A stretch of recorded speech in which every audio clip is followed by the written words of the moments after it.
Captain Ethan Walker's laughter cut across the entire range. He didn't bother lowering his voice. He pointed directly at her rifle, old worn standard issue, and he laughed like a man who had already won. Seriously. His voice carried to every bench. You dragged that thing out here. The elite Marines turned. The Rangers looked up. Every decorated sniper on that line stopped what they were doing and stared at the quiet woman who hadn't flinched, hadn't answered, hadn't even looked up. She just kept cleaning her rifle. Slow, deliberate, completely unbothered. That silence was the most dangerous thing on the range. Nobody recognized it yet. If this story moves you, subscribe to our channel, follow along until the very end, and drop a comment telling me what city you're watching from. I want to see how far this story travels. The morning started the way most mornings at Fort Redstone started: loud, competitive, and thick with the kind of testosterone that collects naturally when you put the best shooters in the United States military in the same location and tell them only one of them is going home with something worth talking about. The desert heat was already building by 0700. The kind of heat that makes the air above the ground shimmer and breathe like something alive. The kind that plays tricks on your eyes from 100 yards out and turns a clean shot into a gamble from anything beyond 500. Soldiers were already at their stations when the first vehicles began rolling in. Trucks with custom gear racks. Cases of equipment that cost more than most people's cars. Rifles that had been tuned, modified, and rebuilt so many times by so many specialists that calling them standard issue would have been an insult to the craftsmen who touched them.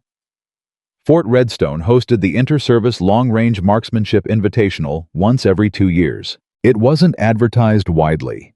It wasn't broadcast on television. There were no sponsorships, no civilian spectators, no media crews setting up cameras along the firing line. What it had instead was reputation. You didn't get invited unless someone with serious rank believed you belonged there. You didn't show up unless you were prepared to be measured against people who had spent years refining the kind of skill that most soldiers never approached in an entire career. The men and women gathered at Fort Redstone that morning were by any reasonable standard extraordinary, and they all knew it. Staff Sergeant Devin Cole arrived first, as he always did. Cole was a Marine third generation, built wide through the shoulders, with a jaw that looked like it had been cut from the same granite used to carve government monuments. He placed his case on the shooting bench with the careful precision of a man who had learned early that carelessness killed, and he opened it with the quiet ceremony of someone greeting an old friend. His rifle was a custom .338 Lapua Magnum bolt-action, built from the ground up by a gunsmith in Tennessee, who had a waiting list 2 years long and didn't take just anyone's money. The stock was adjustable in 6 different positions.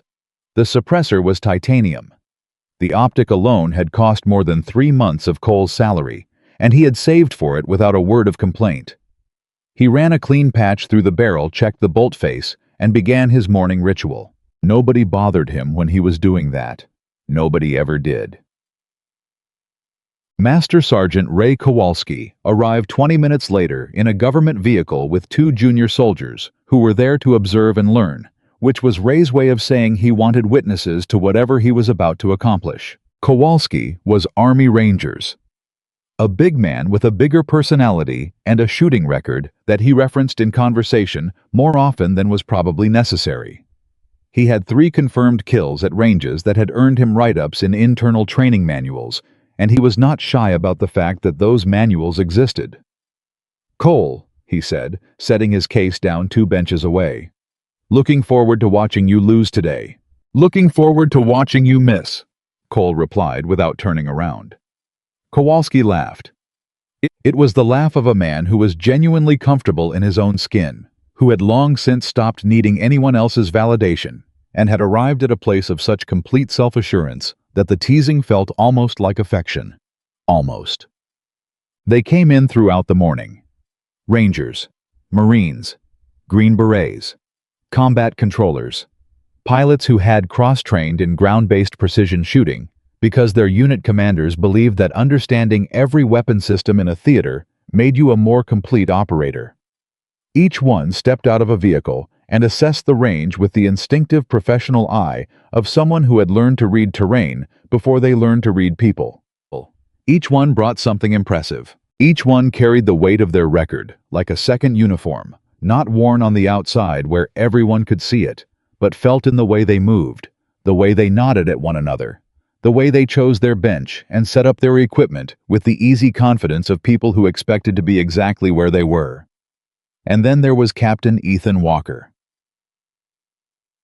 Walker arrived in a black SUV government plates and stepped out with the kind of physical presence that made people aware of him before they consciously decided to look. He was 6'2", lean through the torso, with the kind of deliberate stillness in his movements that you only develop after years of training yourself to be invisible in environments where being seen meant being dead. Navy SEAL, Team 6. 12 years of operational experience spread across 7 countries that could not be named in polite conversation, and several that couldn't be named at all. His shooting record was not in any manual. What Walker had done professionally existed in files that required a level of clearance most people in that courtyard would never hold, and he was acutely aware that the reputation he carried in the open world, the confirmed record, the training certifications, the competition victories, was only a fraction of the story.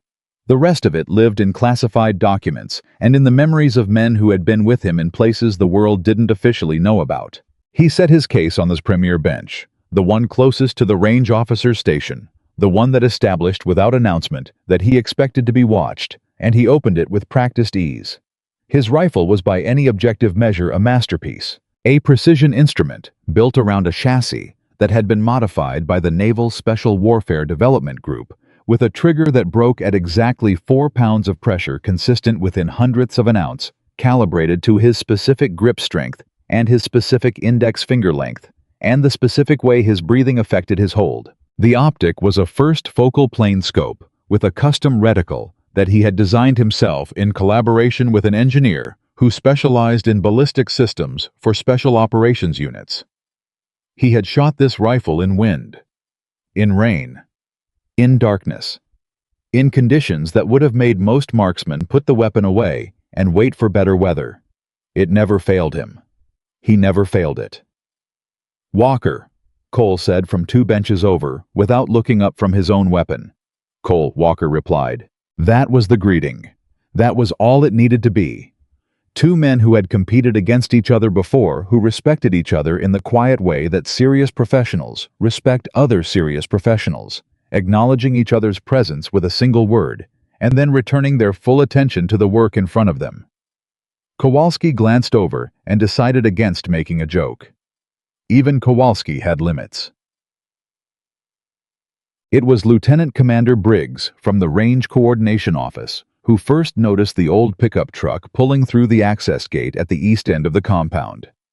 Briggs was a logistics man, not a shooter himself, but a man who had spent 17 years organizing events like this one, and who had developed over that time the ability to assess a competitor at a considerable distance with surprising accuracy. He watched the truck park at the far end of the lot. He watched the door open. He watched the woman step out. She was not tall. She was not built in the way that usually announced physical dominance. She wore her uniform the way career soldiers wear theirs, not decorated beyond what protocol required, not pressed with the performative precision of someone who wanted to be noticed for the uniform itself, but worn in the easy, unself-conscious way of someone who had been wearing one so long that it had simply become her natural state. She carried one case, one rifle case standard military issue, the kind that had been replaced in most serious competition settings by custom hard cases with foam cutouts shaped precisely to each individual weapon. Briggs looked at his roster. Sergeant Claire Morgan, Army, marksmanship instructor, Fort Leavenworth. He looked back at the truck. He looked back at the roster. He checked the list again because his memory occasionally failed him on names, but he did not think he had seen the name Claire Morgan appear on any competition result he had processed in the last several years. He hadn't, because Claire Morgan, as a rule, did not appear on things. She sat up at the bench at the far end of the line. Not the worst position, but not a prime one. Far enough from the center that casual observation would naturally drift away from her toward the more prominent figures with their more prominent equipment at the more prominent benches. She opened her case without ceremony. The rifle inside was standard issue, in the way that a hammer is standard issue, functional, unadorned, designed to do a specific job without any consideration for how it looked while doing it. The kind of weapon that training facilities kept in locked cabinets and issued to recruits who needed something reliable in their hands while they learned to shoot. Staff Sergeant Cole glanced over from his bench. He looked at the rifle. He looked back at his own weapon. He said nothing, but something shifted in his expression. Not contempt exactly, but the specific kind of assessment that experienced professionals make when they encounter something that does not fit the expected pattern of the environment they're in. Master Sergeant Kowalski had fewer filters. "Hey," he said loud enough to carry down the line. "Is that a training rifle?" A few heads turned. Claire ran a cleaning patch through the barrel. "Is that question relevant to your preparation?" she asked without looking up. Kowalski blinked. He had not expected an answer. Most people who were being mocked in his experience either laughed along or went quiet. They didn't turn the question back. "Just making conversation," he said. "I appreciate that," Claire replied, still not looking at him. "Good luck today." And that was it. She went back to her preparation. Kowalski looked at Cole. Cole shrugged and returned to his own work. Captain Ethan Walker, from his bench at the center of the line, had watched the entire exchange without appearing to watch it. This was a skill he had refined over a career spent in environments where watching people openly was dangerous and watching them without appearing to do so was essential. He had trained himself to maintain peripheral awareness so complete that he could track movement and conversation at 60 degrees off his direct line of sight while appearing entirely focused on what was directly in front of him. He had noticed the truck when it came through the gate. He had noticed the woman when she stepped out. And something about the way she moved, not the way she was built, not the uniform, not the equipment, but something in the quality of her movement, the particular economy of it, the complete absence of self-consciousness, had snagged a corner of his attention in a way he couldn't immediately explain. He filed it away. He was good at filing things away. He returned his attention to his rifle because the competition was beginning, and the competition was the reason he was here, and Ethan Walker did not do anything halfway, including focusing. The morning's first stages were standard. Known distances, stationary targets, clean conditions, or as close to clean as Fort Redstone's desert environment ever managed in August, which was to say, there was a crosswind from the southwest that was honest about its intentions, and a mirage shimmer at 400 meters that was deceptive about everything. The range officer, a master gunnery sergeant named Alvarez, had been running competitions like this for 11 years. He did not favor any branch, any rank, or any personality. He ran the line with the impartial authority of someone whose only loyalty was to the integrity of the process, and the competitors respected him for it, because integrity was the one currency everyone in that environment understood. "Firing line prepare," Alvarez called. Bolts chambered. The sound of it a dozen. Precision mechanisms, cycling simultaneously, was something that never entirely lost its weight, no matter how many times you heard it. There was something in that sound that was both mechanical and deeply human. A preparation, a commitment, a door closing on everything except the target and the distance and the wind. Firing line ready. Silence. The kind of silence that has texture. Commence firing. The first stage told everyone what they already knew. Walker was exceptional. Cole was exceptional. Kowalski was exceptionally good, and was made slightly worse by his awareness of how good he was, which manifested as a half-second delay between his breath and his trigger brake that cost him 2 points on the 700-meter string. The Green Beret, at the far end of the center, benches a warrant officer named Desai, who had never competed at this level before, and who should not by reputation have been here, shot a clean stage and said nothing, which was its own kind of announcement. And Claire Morgan at the far end of the line shot every target. Not dramatically. Not with the kind of effortless precision that makes people stop and stare. She shot with the quiet, methodical consistency of someone who had done this so many times that it no longer required performance-only execution. She hit. She cycled. She adjusted. She hit again. The soldiers nearby, who had been watching her with mild condescension, shifted into something more careful. Not respect yet. Not exactly. But the specific reevaluation that happens when an assumption encounters contradicting evidence and the mind trained to process reality accurately begins to update. Kowalski, between strings, walked past her bench with his water bottle. He looked at her target data. He looked at her rifle. He looked at her. "Where'd you train?" he asked. "Leavenworth," she said. "And before that, a few places that were warmer than this. Infantry Division. Marksmanship branch." He nodded slowly. "How long you been instructing?" 6 years. Something in the way she said it, flat, precise, the word 6, landing with a particular weight, made him pause. But the next stage was being called, and Kowalski was not a man who lingered when there was work to do. He moved back to his bench. By the midpoint of the morning, the field had sorted itself, the way competition fields always sort themselves, clearly and somewhat cruelly. 3 or 4 shooters were in a different class from the rest. Walker at the top. Cole within. Desai. The surprising presence that everyone was now tracking with their peripheral attention. And here was the thing, nobody was discussing openly, but everyone was thinking about Claire Morgan, who had not dropped a single point across 3 stages with a rifle that most of the people on that line would not have brought to a recreational shoot. Nobody said it directly, but the atmosphere along the line had changed. The laughter from the morning, the easy, confident dismissal, the open jokes about training rifles and worn pickup trucks. Those things had gone quiet. They had not been replaced by respect, not yet. But something was building. Something that was one clean stage away from becoming undeniable. It was during the 4th stage break that Captain Ethan Walker walked down the line. This was unusual. Walker, between stages, stayed at his bench. He reviewed his data. He made small adjustments to his notes.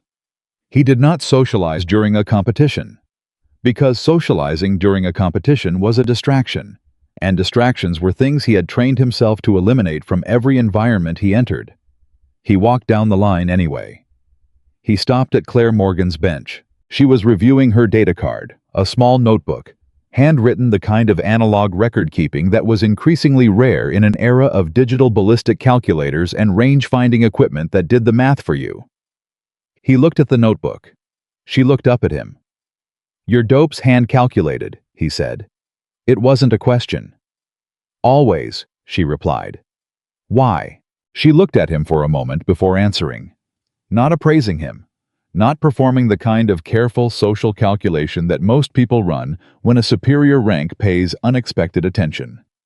Just looking at him the way you look at a question to determine whether it deserves a real answer. "Because a calculator can fail," she said. "And the conditions it's calculating for are never exactly the conditions you're actually in. The conditions are always specific. The calculation has to be specific.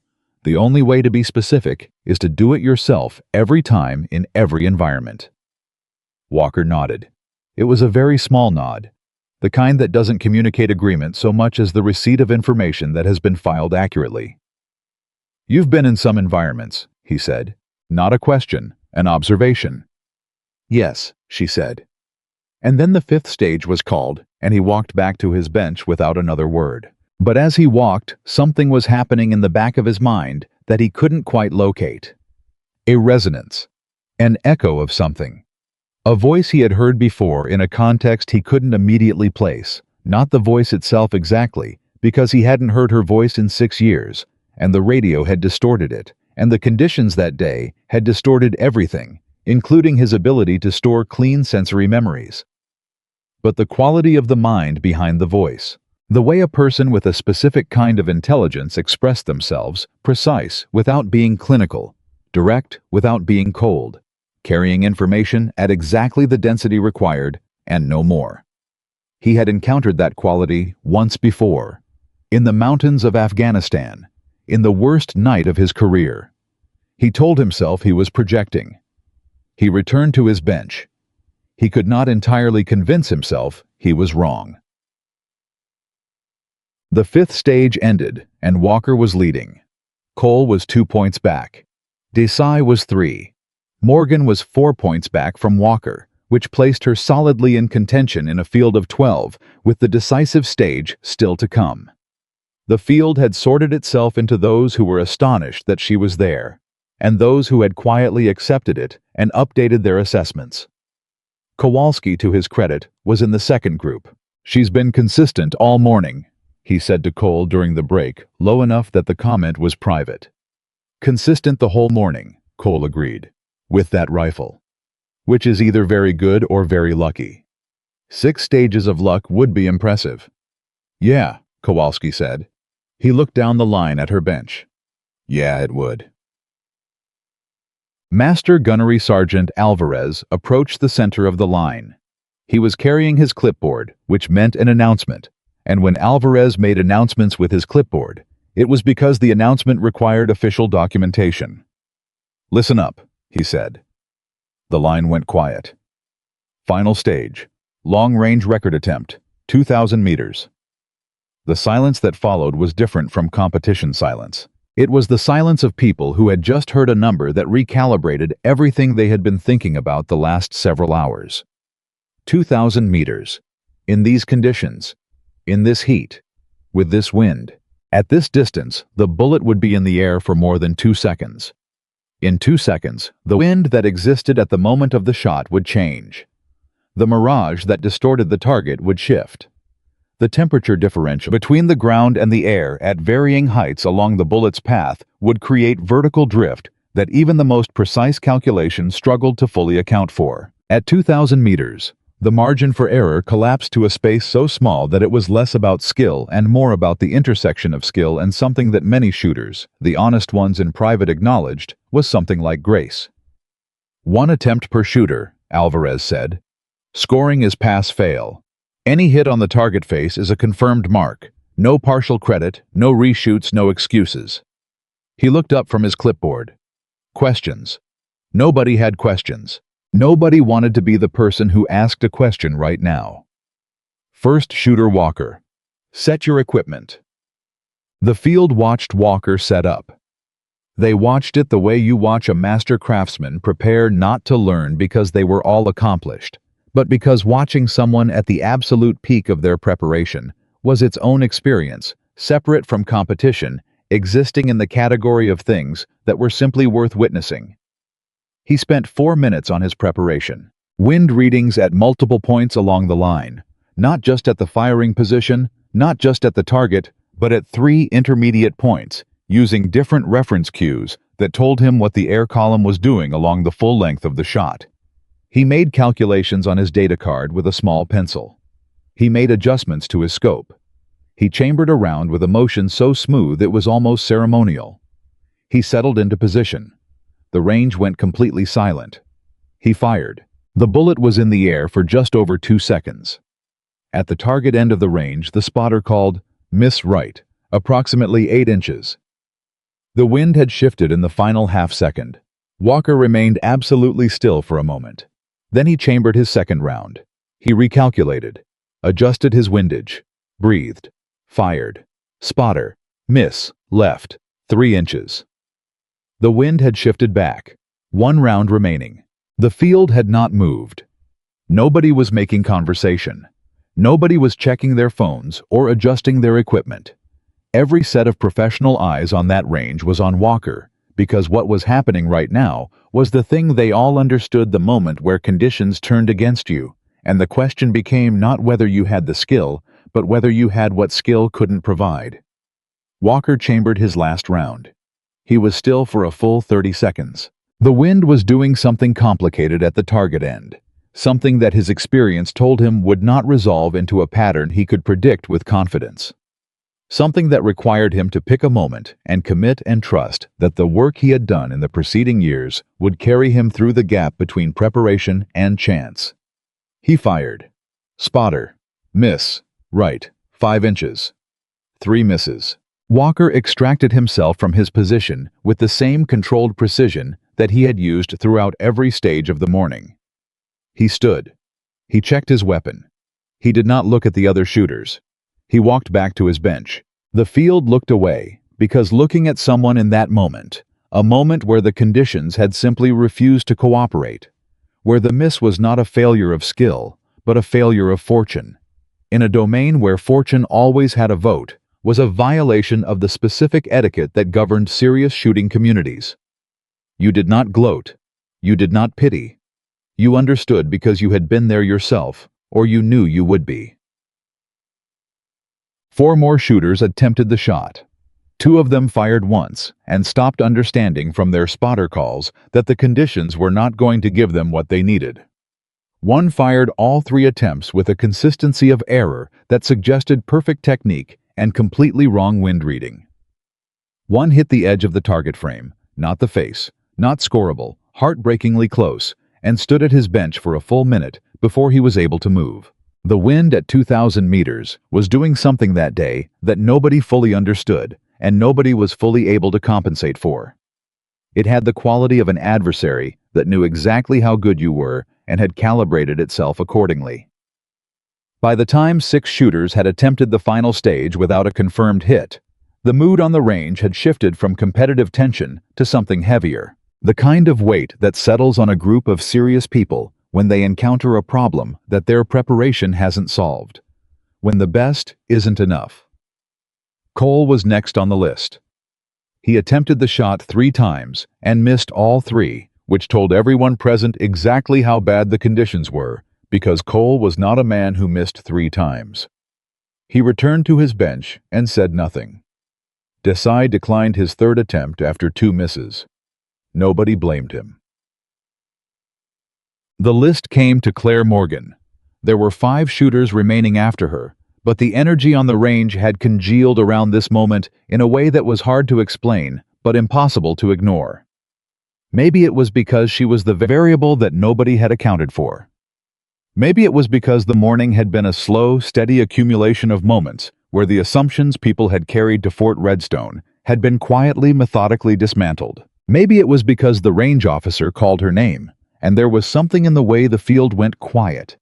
Not the polite quiet of people waiting for a stage to begin, but the particular quiet of people who had something at stake in what they were about to see. Claire Morgan picked up her rifle. She moved toward the firing position, and Captain Ethan Walker stood up from his bench. Nobody expected that. Walker did not stand up between stages. Walker did not move unnecessarily during a competition. Walker, as far as anyone on that range had observed, treated the space between shots as sacred preparation time and did not spend it on anything that wasn't directly connected to what he was about to do. He stood. He picked up his rifle. He walked down the line toward her position. The field watched him. He stopped in front of her. She looked at him. He looked at her for a moment. Not the calculating professional assessment he had used throughout the morning, but something else. Something that had the quality of a person looking not at a competitor, but at someone they are trying to remember. Then he held out his rifle. "Try mine," he said. The range went completely still. Not competition still. Something deeper.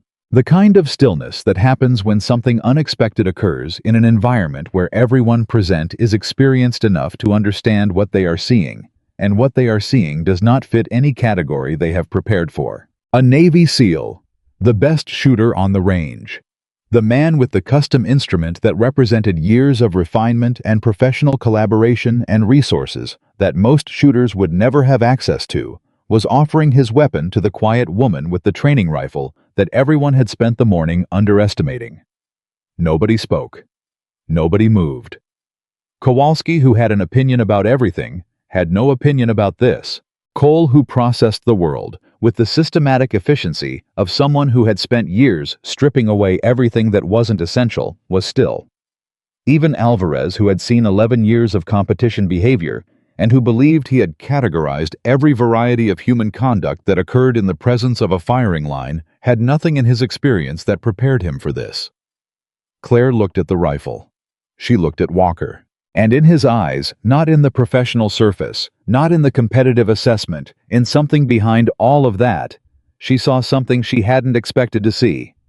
She saw recognition, not of her name, not of her face, not of her record or her reputation, or anything that existed in the official world of documentation and assignment and service history. Something older than that. Something from a night 6 years ago in mountains that the official record did not acknowledge on a radio frequency that was never logged in a situation where 12 men had been trapped and one voice had kept them alive until extraction was possible. He was looking at her the way people look at something they have been trying to remember for a very long time. She took the rifle. She took it without another word. Because there was nothing that needed to be said right now. Everything that needed to be said had happened 6 years ago in the dark. At a distance she had calculated by hand in conditions that made what she was about to do look almost manageable by comparison. She settled into the firing position. She felt the rifle. Different trigger, different balance, different point of contact between the stock and her cheek. Different weight distribution along her support arm. She had 40 seconds from the time the timer started. She was going to need every one of them. The timer beeped, and Claire Morgan for the first time all morning stopped performing and simply became what she was. She did not look at the target.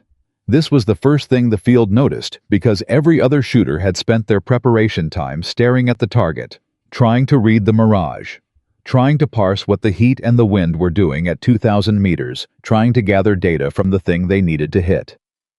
Claire looked at the space between herself and the target. Not one point in that space. The whole thing. Every piece of the air column. The grass near the firing line, the way it was moving. The dust at the 200-meter berm, barely visible but there if you knew to look. The ripple in the air at 500 meters where the temperature gradient shifted. The flag at the 1,000-meter halfway point that everyone had been using as their wind reference. She looked past it to the behavior of the air around it. Not the flag itself, but the way the flag was responding to what the air was actually doing, which was not the same as what the flag appeared to be doing. She was reading the whole story, not the headline, the whole story. 20 seconds had passed. The field was not breathing. She made one adjustment to the scope. 1, not 3, not 5, not the series of micro-corrections that every other shooter had worked through. 1. She breathed in. She breathed out. She did not breathe in again. She fired. The sound of the shot crossed the range and was absorbed by the desert silence. 3 seconds. 4. The spotter at the 2,000-meter mark was still. Then he moved. Then his voice came back over the radio. Hit, center mass, confirmed. The range erupted. Not in celebration exactly. In the sound that serious people make when they have seen something that exceeds the category of what they thought was possible, and their response is not entirely under their own control. Kowalski said something that was not a word. Cole turned away from his bench and faced the direction of the shot, like a man trying to orient himself to something that had just shifted the landscape. Desai started to laugh, not mockingly, not with any edge, but the pure, spontaneous laugh of someone experiencing something extraordinary. Captain Ethan Walker stood at the end of the line with Claire's old rifle still in his hand. He was not moving. He was not making any sound. He was standing the way people stand when a memory they have been carrying for 6 years finally finds its face. Because he knew. He finally knew. The woman who had just made the impossible shot with his rifle, his weapon calibrated to his grip and his breathing and his specific measurement of the world, was the same woman who had kept 12 men alive in the dark in Afghanistan, with nothing but a radio and a hand-calculated firing solution, and the kind of calm that only exists in people who have gone somewhere deep inside themselves and found that the thing at the center is unbreakable. He had spent 6 years looking for that voice. He had never looked at the person who was standing right in front of him. Because the person had been standing in front of him for the last 6 hours, and he had laughed at her rifle. Claire stood up from the firing position. She turned and extended Walker's rifle back toward him stock first, the way you return something precious to someone who trusted you with it. He took it. Their hands were close for a moment. Range was still loud, with the aftermath of what had just happened. Voices, movement, the particular energy of a crowd that has witnessed something it will be talking about for years. But in the small space between them, everything was quiet. "You were there," he said. He did not say where. She understood where. "I was there," she said. He looked at her. "I've been trying to find you." "You found me." He shook his head slightly. "You were at Leavenworth, the whole time." "The whole time," she said. He was quiet for a moment. Around them, the range was returning to motion. Alvarez was calling for the final shooters. The competition was technically still ongoing. The world was continuing in its own direction. "Why didn't you ever—" He stopped, started again. "You never said anything." Claire looked at him. And there was something in her expression that was not pride, not vindication, not the satisfaction of having been proven right after years of being underestimated. There was something quieter than all of those things. Something that had been there all morning and that he was only now capable of seeing. "The mission was the mission," she said. She picked up her case. She walked back to her bench. And Captain Ethan Walker, 12-year Navy SEAL, decorated operator, best shooter on the range, stood in the desert, heat holding his rifle, watching her go. Understanding for the first time all morning that the competition had never been about what he thought it was about. The competition had been over before it started, and he had been the last one to know. The confirmed hit, at 2,000 meters, changed the atmosphere on that range, the way a single match changes a dark room. Instantly, completely, without any possibility of returning to what existed before. But Claire Morgan didn't stand there soaking it in. She walked back to her bench set, Walker's rifle down with both hands, and picked up her own weapon. The old one. The standard issue rifle that had been the subject of every joke that morning. She checked it with the same methodical care she had used at the beginning of the day, as if the last 3 minutes hadn't happened, as if the entire range wasn't still processing what they had just witnessed. Kowalski was the first one to find his voice. "Did that just—" He stopped, looked at Cole. "Did she just—" "Yes," Cole said. "With his rifle. A rifle she had never touched before today." "Yes." Kowalski looked down the line at Claire, who was now organizing her data card with the focused attention of someone completing a checklist. He looked back at Cole. He opened his mouth. He closed it again. For a man who had an opinion on everything and the volume to deliver it, the silence was almost alarming. "I don't know what to do with that," he finally said. Cole didn't answer because he didn't know either. Master Gunnery Sergeant.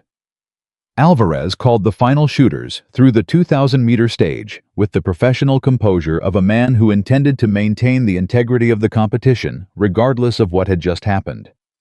He was good at his job. He did not allow what he felt to interfere with what he was required to do.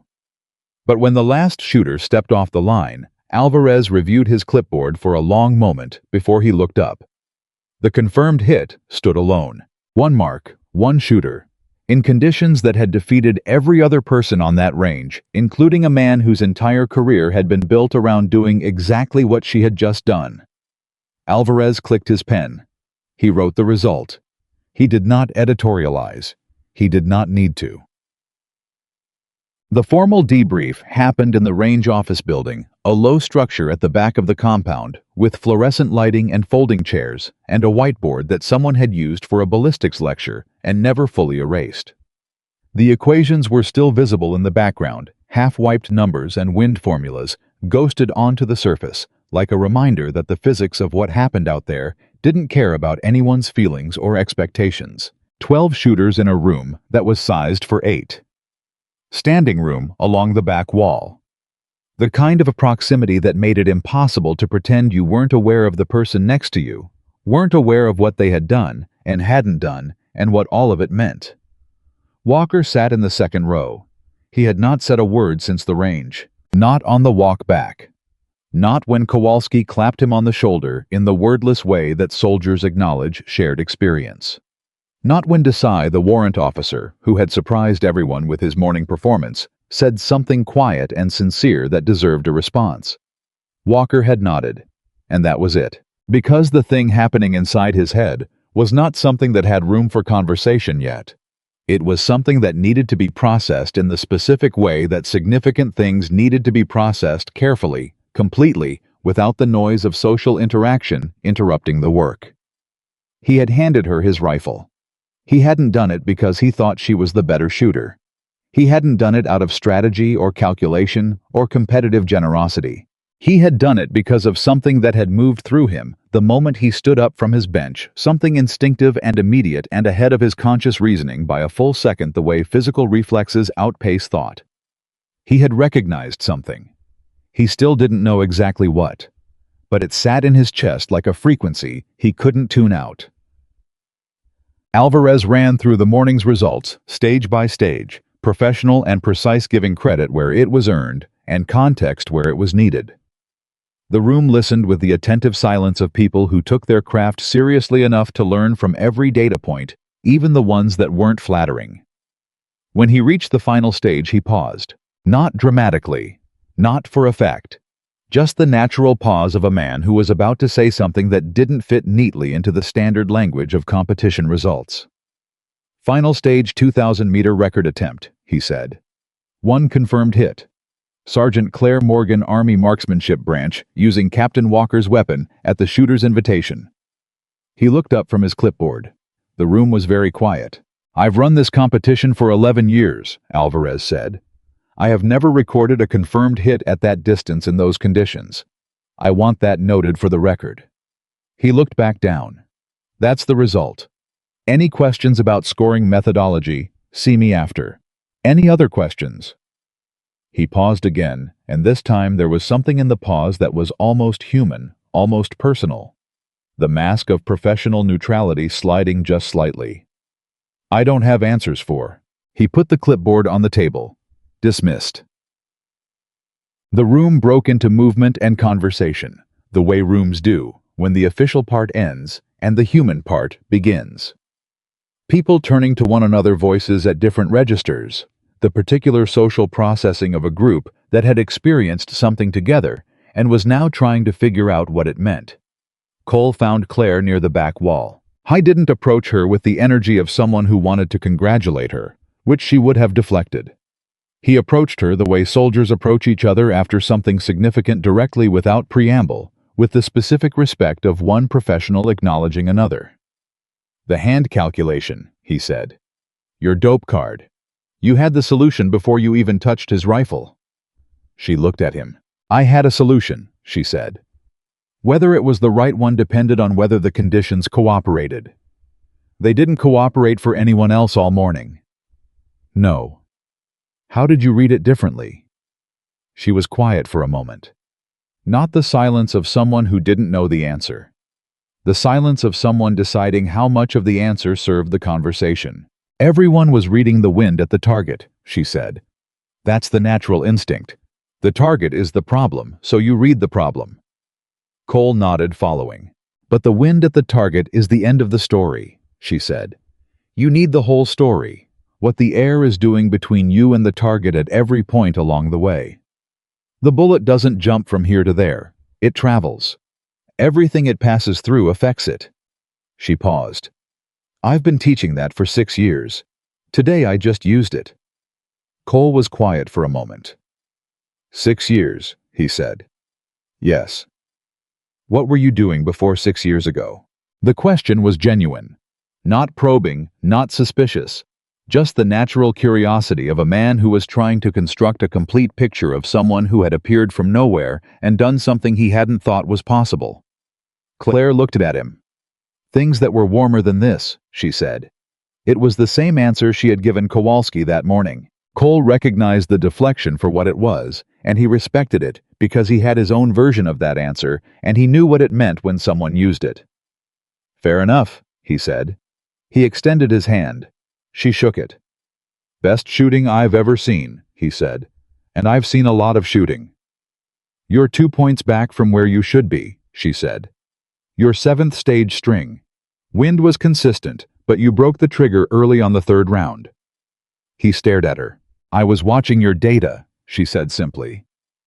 Habit Claude's response was interrupted. Cole stared at her for a long moment after she said it. You were watching my data, he repeated slowly.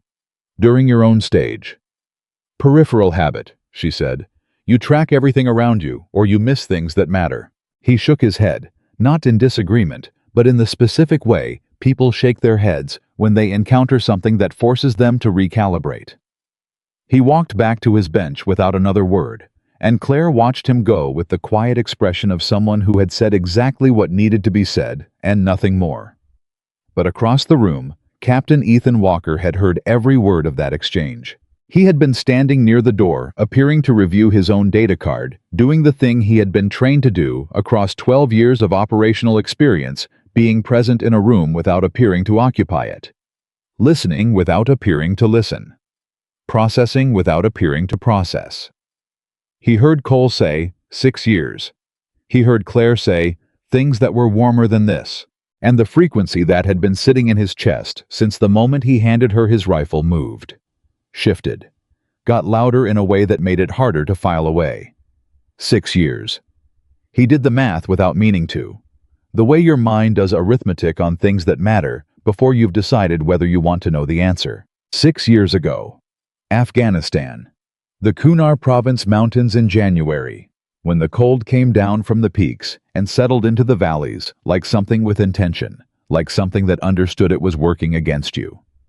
The mission that officially never happened, that existed in his memory, with a clarity that classified operations rarely maintained, because most classified operations didn't have the specific quality of nearly killing everyone involved, and then not doing it at the last possible moment. He put his data card in his chest pocket. He looked across the room at Claire Morgan, who was closing her notebook with the same methodical care she had applied to everything else she'd done that day. He needed to talk to her. Not here.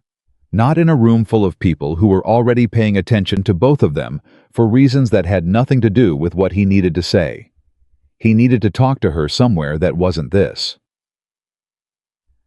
She was in the parking lot when he found her. Not leaving her truck was still parked at the far end, and she was leaning against the passenger door with a water bottle and her phone checking messages with the relaxed attention of someone who wasn't in a hurry. Walker crossed the lot at a pace that wasn't quite normal walking. Not fast enough to be alarming. Fast enough to close the distance before he talked himself out of what he was about to do. She heard him coming. She looked up before he was close enough that most people would have noticed his approach, which told him something he was already beginning to expect. "Walker," she said. Not a question, not a greeting exactly, more like an acknowledgement. The way you say someone's name when you've been expecting them to show up and you want them to know that you knew they were coming. "Morgan," he said. He stopped a few feet away. He had planned on the walk across the parking lot to approach this carefully, to feel out the edges of the conversation before committing to its center. To use the skills he had spent years developing: the patience, the indirection, the ability to gather information without revealing what he was looking for. He abandoned all of it. "Kunar Province," he said. "January, 6 years ago." She didn't move. She didn't flinch, didn't tense, didn't do any of the things that people do when they're caught by something unexpected. She just looked at him with those level eyes and the expression that was not quite neutral and not quite anything he had a name for. "That's a classified operation," she said. "Yes," he said. "It is." "You're aware that discussing classified operations in a parking lot at Fort Redstone without a skiff and appropriate clearance verification is..." "Morgan." His voice was quiet, not commanding. Something closer to the opposite: a man who was for perhaps the first time in a very long time asking instead of directing. "Was that you?" The question hung in the dry desert air between them. She looked at him for a long moment, a long enough moment that he began to wonder if he had been wrong. If the frequency in his chest had been resonance without substance, pattern recognition, misfiring a mind that wanted something to be true and had assembled evidence accordingly. Then she said, "You had 12 men pinned in a ravine, northeast quadrant. Egress route was compromised by a 3-man element on the high ground to your left. Your radio operator was down. You were operating on a secondary frequency that was degrading." She stopped. "The secondary frequency," she said. "What did I say to you when you first made contact?" Walker felt something move through him that he didn't have a word for. He remembered. He remembered it, the way you remember things that happened in the worst moments of your life. Not as a sequence, not as a narrative, but as a collection of absolute sensory certainties details that burned themselves into your memory because your brain understood that they were the difference between living and not. You said, he began, and his voice was different now, lower, the professional surface stripped away entirely. I have you. Stay on the ground and stay quiet. I'll handle the high ground. She held his eyes. I'll handle the high ground, she repeated quietly. And did I? Yes, he said. You did. He took a breath that was slightly uneven, which for Ethan Walker was the equivalent of another man breaking down completely. 3 targets, he said. 400 meters, darkness, in that cold, with a wind that was coming off the ridge in gusts. The gusts were the problem, she said. The baseline wind was manageable. The gusts had a pattern though, 32 to 38 second intervals, long enough between cycles that you had a window. You hit all 3. Yes. In sequence, in under a minute. The window was closing, she said simply. I didn't have the option of spacing them out. Walker was quiet. Around them, the parking lot was filling with the sounds of the debrief breaking up voices, vehicle doors, the particular cadence of a group of soldiers transitioning from professional mode back towards something more human. But the sounds felt very far away from where he was standing. I spent 6 years, he said, trying to find who was on that radio. Something crossed her face. Not surprise, something more complicated. Why? She asked. The question stopped him, because the honest answer was multi-layered in a way that was difficult to compress into a parking lot conversation, and Walker was a man who was careful with honesty, the way other men were careful with weapons.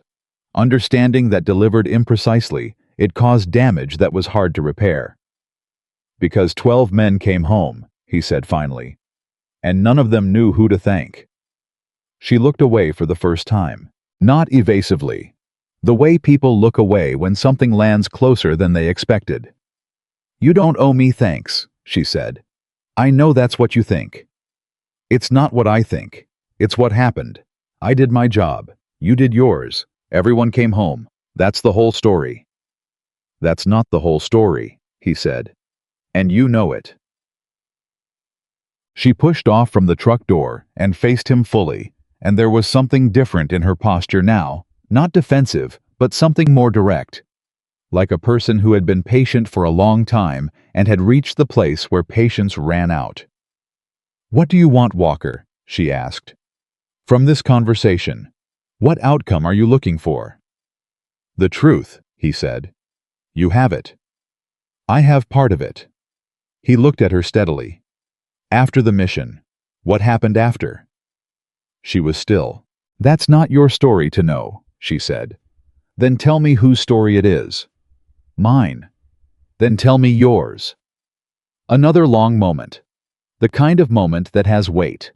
The kind that you can feel pressing on you from both sides, asking you to choose which direction to lean. She looked at him. He looked back. And then she said, "Get in the truck." She drove to the far end of the compound, where the old observation tower sat at the edge of the range property, unused and unstaffed, positioned to overlook the long-range lanes. She parked. She turned off the engine. She sat for a moment with both hands on the wheel, looking at nothing visible through the windshield. Then she started talking. She told it the way soldiers tell things they have carried for a long time. Not with drama, not with the narrative shape of a story that has been rehearsed, but with the flat factual precision of a report. Events in sequence, relevant details included, everything else stripped away. She had been assigned to a support element for a coalition operation in Kunar province. Her primary role was observation and route reconnaissance, not fire support, not direct action, but the kind of patient isolated work that got very little recognition and required a specific personality type that was comfortable being alone for long periods in difficult environments, without any external validation that what they were doing mattered. Claire Morgan was exactly that personality type. She had been on a ridge above the valley for 11 hours when the SEAL team's situation changed. She heard the contact. She heard the radio chatter. She heard the frequency shift when the primary radio went down and the team leader Walker switched to the secondary channel that happened to be the channel she was monitoring. You weren't supposed to be in communication range, Walker said. No, she agreed. I was supposed to be 2 ridges east. The reconnaissance route had changed that morning. The change wasn't propagated to all elements. So you were there by accident? I was there, she said. The reason is logistics. Walker absorbed that. You could have called it in, he said. You could have raised higher command, reported the team's position, requested fire support through proper channels. Yes, she said. How long would that have taken? She looked at him. He already knew the answer.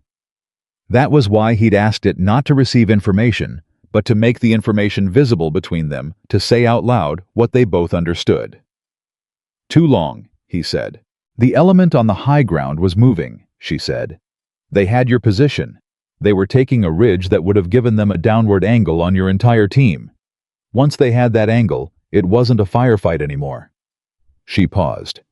You had maybe 4 minutes before that happened. The proper channel response time was considerably longer than 4 minutes. So you made a call, he said. I made the only call that was available, she said. Which is different. She said it without any emphasis. No defensiveness. No pride. Just the flat accuracy of a person describing physics. This was the situation. These were the constraints. This was the only solution the constraints permitted. And Walker understood in a way he hadn't fully understood before, even though he had lived through the night in question, even though he had spent 6 years aware that someone had saved his team. He understood the full weight of what she had done. She had been alone on a ridge in the dark in January, in the mountains of Afghanistan, and she had looked at a situation that was beyond her assigned role, and her authorized actions, and her operational boundaries, and she had made a decision in under 60 seconds that 12 men would live or die based on whether she was right. Not whether her equipment was right, not whether her training was right, whether she was right. And she had been. After, he said.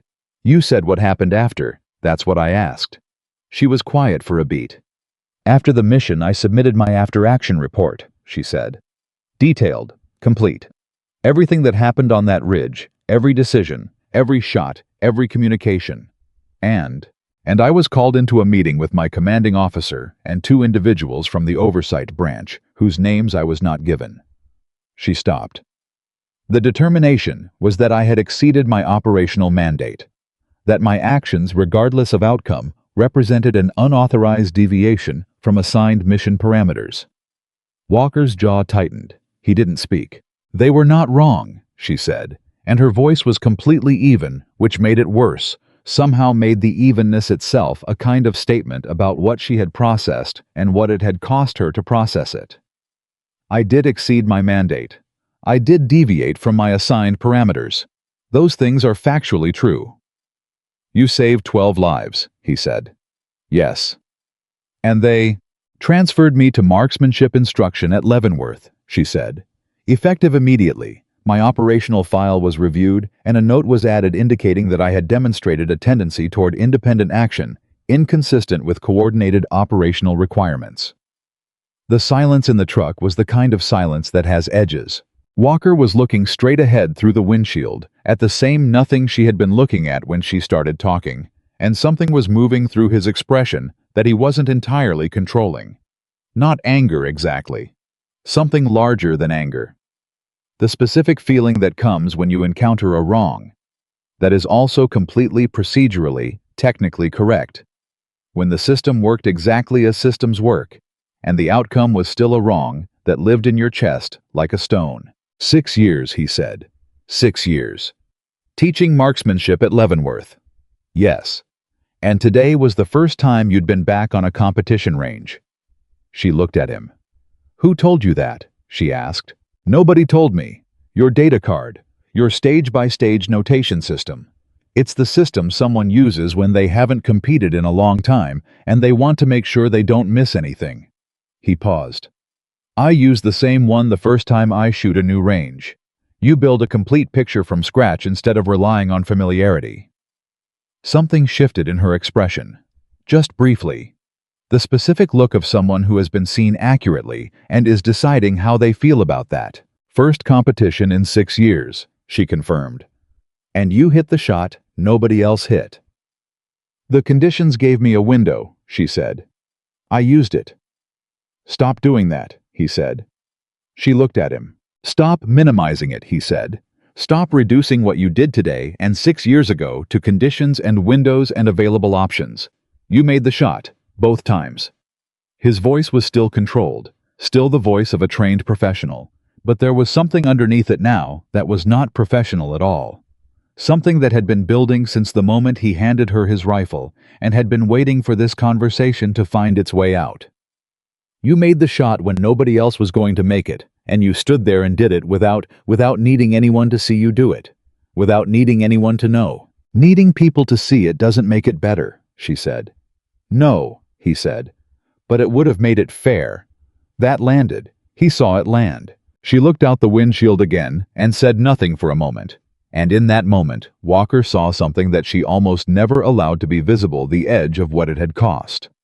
The thin, controlled boundary between the version of herself she presented to the world and the version that had sat in a quiet office at Fort Leavenworth for 6 years, teaching other people to do the things she had been told she did too independently, and carrying the weight of a night in the Kunar Province mountains that lived in no official record under her name. I have 12 guys who came home, she said finally.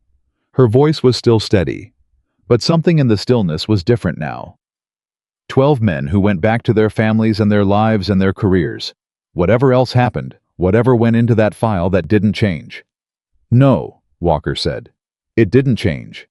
Then it was worth it. Claire. It was the first time he had used her first name. He hadn't planned to. It came out because the moment required something more direct than rank, something that acknowledged the distance they had covered in the last 40 minutes and couldn't be covered back. It being worth it and it being fair are two different things. She turned and looked at him, and for the first time that entire day, through all of it, through the laughter at her rifle and the competition and the impossible shot and the debrief, and this conversation, for the first time, her expression moved into something unguarded.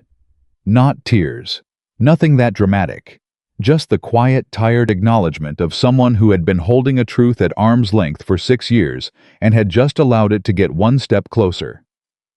Yes, she said. They are.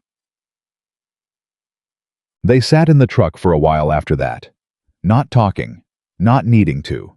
The kind of silence that exists between people who have said the difficult things and are still present with each other afterward, which is its own kind of statement about what the conversation meant. It was Walker who eventually moved. He reached into his chest pocket and pulled out his data card, the small notebook he had been using throughout the competition. He flipped to a blank page near the back. He wrote something. He tore this page out and handed it to her. She looked at it. A name, a rank, a contact number. General Michael Reynolds, she said. JSOC. I was on the oversight board for Kunar Province operations, Walker said. I've known him for 9 years. He is someone who, when he encounters information that changes the picture of a decision that was made, he changes the picture. She looked at the paper. I'm not asking for anything, she said. I know you're not asking, he said. I'm offering. Walker. 12 men came home, he said. You just told me that's what matters. If that's what matters, then the record should reflect who made it happen. She folded the paper. She didn't put it away. She held it. I'm not doing this for medals, she said. I know. Or for rank or recognition or any of... Morgan. His voice was quiet. I know. That's not why I'm giving you the number. He looked at her directly. I'm giving you the number because the next person who does what you did on that ridge deserves to know that someone who did it before them didn't disappear into a file marked independent action inconsistent with operational parameters. She was still. That was the argument she couldn't refute. Not because it was tactical or strategic or professionally advantageous, because it was true. She drove him back to the main building without either of them speaking, which should have been awkward and wasn't, which told both of them something about the kind of communication that was happening between them that didn't require words. In the parking lot, he opened the passenger door and then stopped. The 7th stage, he said. You were watching my data too. She looked at him. You had a half-second lag between your wind read and your trigger brake, she said. Stages 5 through 7. Consistent. It wasn't affecting your score in the earlier conditions, but at 2,000 meters in variable wind, a half-second lag is the difference between hitting and missing, he said. It's something to look at, she said. In training. He nodded. He got out of the truck. He was about to close the door when she said, "Walker." He looked back. "The radio," she said. "That night, you kept your team calm. In conditions that would have broken most people, you kept 12 men believing they were going to get out. That's not nothing." He held her gaze. "Neither is what you did," he said. He closed the door. She watched him walk back toward the building, straight, unhurried, the same physical presence he'd had all morning, but carrying something different in it. Now something that had been rearranged by the last hour, in a way that was visible if you knew how to look. She looked down at the folded paper in her hand. General Michael Reynolds. She put it in her breast pocket. She didn't know yet what she was going to do with it, but she kept it. And for Claire Morgan, keeping something was the closest thing to a decision that she was prepared to make today. She started the truck. She sat with the engine running for a moment and looked at the range through the windshield, the empty lanes, the long-distance berms, the sky above the desert that was moving into the particular bronze of a late afternoon that had absorbed an enormous amount of heat and was beginning slowly to give some of it back. 6 years. 12 men. One night that nobody recorded under her name. She had told herself for all of those 6 years that the telling didn't matter, that the record didn't matter, that the only thing that mattered was the outcome, and the outcome had been good, and that was enough. She had believed that. She had believed it with the complete disciplined conviction of a person who has decided what she believes and has refused to allow doubt to renegotiate the terms. But sitting in that truck with the folded paper in her breast pocket, and the afternoon light changing above the range, and the memory of Walker's voice saying it being worth it and it being fair, are two different things. She allowed herself for the first time in a long time to hold both things at once. It had been worth it, and it had not been fair. Both of those things were true, and the truth of the second one did not diminish the first. It just meant that the story wasn't finished yet. The paper stayed in her breast pocket for 3 days. Claire drove back to Leavenworth the same evening, arriving after midnight, parking in the same spot she always used, walking into the same building she had walked into for 6 years. Everything exactly as she had left it. The schedule on her desk. The training roster for the following week. The stack of performance evaluations she needed to complete before Friday. She put her bag down. She did not take the paper out of her pocket. She left it there and went to sleep because she was a person who understood that decisions made after midnight in the aftermath of an emotionally significant day were rarely the same decisions you made in the clear light of the morning after, and she had learned the hard way in a file marked "Independent Action, Inconsistent with Operational Parameters," that the timing of a decision mattered almost as much as the decision itself. In the morning, the paper was still there. She made coffee. She reviewed her training schedule. She taught 2 morning sessions, one on wind reading, one on trigger mechanics. And she did it with the same focused attention she brought to everything, because her students deserved her full presence, regardless of what was happening in her breast pocket. After the second session, a young corporal named Ellis stayed behind. Ellis was 22 from Georgia, with the kind of natural shooting instinct that appeared in maybe 1 in 500 people, and the complete absence of any awareness that he had it. He worked harder than anyone else in the program because he genuinely believed he was behind. He wasn't behind, he was ahead. But telling him that directly would have changed something in his approach that was currently making him excellent, so Claire let him believe he was catching up to a bar that was actually already below him. "Sergeant Morgan," Ellis said, gathering his data card from the bench. "Can I ask you something?" "Yes."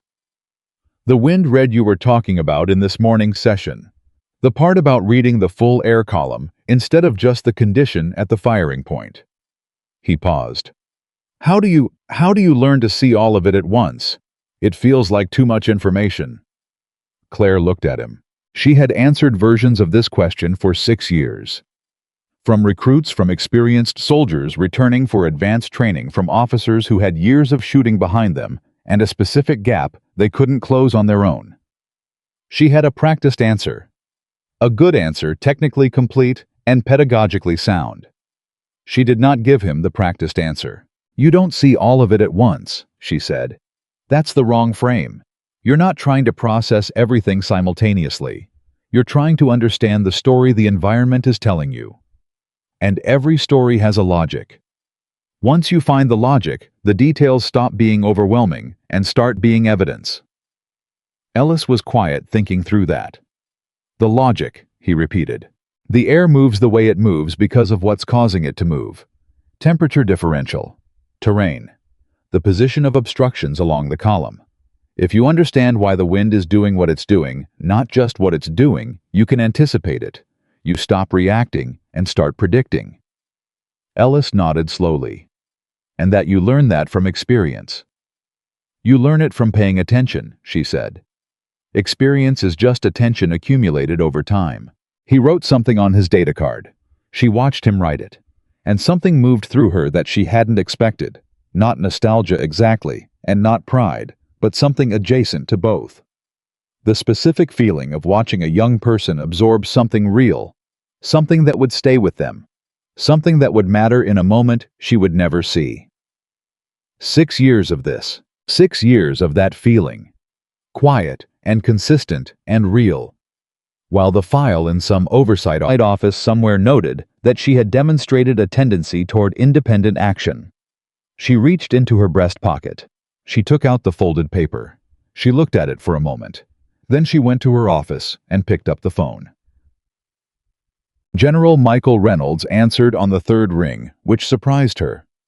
She had expected an aide, a scheduler, 3 layers of gatekeeping between an Army sergeant and a JSOC general. She had prepared herself for those layers. She had not prepared herself for the direct pickup. "Reynolds," he said.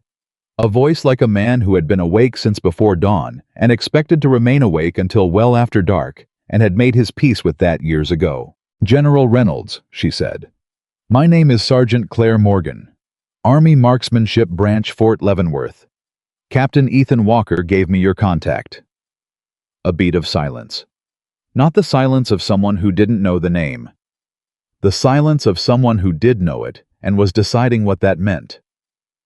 "Sergeant Morgan," Reynolds said. "Walker called me yesterday." She stopped. "He told me what happened at Fort Redstone," Reynolds said. "The competition." "Sir, He also told me about a conversation you had afterward." Another pause. "About Kunar Province. January. 6 years ago." The line was quiet for a moment. "I remember that operation," Reynolds said. His voice had changed. It had lost the clipped executive efficiency and gained something more careful, more considered. "I remember it specifically because the after-action review generated a document that I signed and that I have in the years since had occasion to reconsider." Claire's hand tightened slightly on the phone. "Sir," she said carefully, "I'm not calling to dispute I know why Walker gave you my number," Reynolds said. "And I know why you called. And I want you to listen to me carefully, Sergeant, because I'm going to say something that I should have said 6 years ago to someone who deserved to hear it." She said nothing. She waited. "What you did on that ridge was the right call," Reynolds said. "Under the circumstances, with the timeline and the information available, you made the only decision that gave those men a viable outcome. The determination in your file was procedurally accurate and operationally wrong. Those two things can both be true, and in your case, they both are." The silence on the line was absolute. Claire was standing in her office with the phone against her ear, and the folded paper still in her other hand, and the afternoon light coming through the window, and she was doing the thing she had trained herself not to do. She was feeling the full weight of words she had needed to hear for 6 years, landing in real time without any buffer, without any preparation. "General," she said. Her voice was steady, just barely. "What does that mean for the record?" "It means I'm reopening the file," Reynolds said simply. "It means the notation regarding independent action will be reviewed in full context. It means that what actually happened on that ridge, What you actually did for those 12 men will be reflected accurately in the official record. She exhaled. She had not realized she was holding her breath until she let it go. I want to be clear, she said. I didn't call for commendation, or promotion, or any Sergeant Morgan. Reynolds's voice was firm, but not unkind. I understand that. Walker was very clear about who you are and how you'd approach this conversation. I'm not offering you a medal. I'm offering you accuracy. Your record should reflect what happened. That's not recognition. That's just the truth. She looked at the paper in her hand. Walker's handwriting. Clean, spare, military precise. Yes, sir, she said. I understand. I'll have my office contact your commanding officer within the week, Reynolds said. The review will be discreet. You won't be pulled from your current assignment. Whatever comes from it, you'll be the first to know. Thank you, sir. Don't thank me, he said. I'm correcting a mistake. That's not generosity. That's obligation. A brief pause. Walker speaks highly of you. Walker laughed at my rifle yesterday morning, she said. Reynolds made a sound that from a JSOC general was the equivalent of a genuine laugh. Yes, he said. He mentioned that too. She put the phone down and sat at her desk for a long moment. She didn't feel the way she expected to feel. She had imagined on the rare occasions over 6 years when she allowed herself to imagine that if someone ever reopened that file, if someone ever said the words Reynolds had just said, she would feel something large and releasing, some weightlifting, some pressure equalizing. Instead, she felt something quieter than that. Something more like the specific exhaustion that comes after a long patrol when you finally reach your rally point and sit down, and your body begins slowly and cautiously to believe that the immediate danger has passed. Not joy, not vindication. Relief. Simple, complicated, long overdue relief. She picked up her training roster. She had a class in 40 minutes. Walker called that evening. She was in her quarters reviewing the week's training data when her phone lit up with a number she now recognized. Reynolds called you, she said instead of hello. Reynolds called me, he confirmed. An hour after you hung up with him. You knew he would. I know Reynolds, Walker said. When he decides something needs to be fixed, he fixes it fast. He doesn't sit on it. It's one of the things that makes him good at what he does. She was quiet for a moment. You called him before I did. I called him the same night, after Fort Redstone. You didn't tell me you were going to do that. No, he said. Walker. Morgan. I told you I wasn't asking for anything. You weren't asking, he said. I was. There's a difference. His voice was steady, unhurried, the voice of a man who had made a decision with complete conviction and was not interested in being talked out of it. You spent 6 years making it possible for 12 men to have lives. The least one of those men could do was make one phone call. She didn't have an answer for that. Not because she disagreed. Because the argument was so straightforwardly correct that disagreeing with it would have required her to argue that the truth mattered less than her discomfort with being helped, which was a position she couldn't defend with a straight face. Thank you, she said. The words were simple. She meant them completely. Don't thank me, he said, and she recognized Reynolds's words in his mouth and almost smiled. I'm correcting a mistake. That's what Reynolds said. Reynolds is a smart man. A pause. How are your students? He asked. The shift was deliberate. She could feel him making it, moving the conversation out of the weight of what had just happened and into something more immediate, more daily. The way people do when they understand that the heavy part of a conversation has found its natural end. Ellis had a breakthrough today, she said, on the wind reading. The corporal from Georgia. She stopped. How do you know about Ellis? Kowalski, Walker said. He called Cole. Cole mentioned you'd been described as the best marksmanship instructor at Leavenworth by 3 separate sources. One of them mentioned a corporal from Georgia who was going to be exceptional. She was quiet for a moment. Kowalski called Cole, she said. They talk, Walker said. You made an impression on people yesterday, Morgan. That tends to generate conversation. I shot a rifle, she said.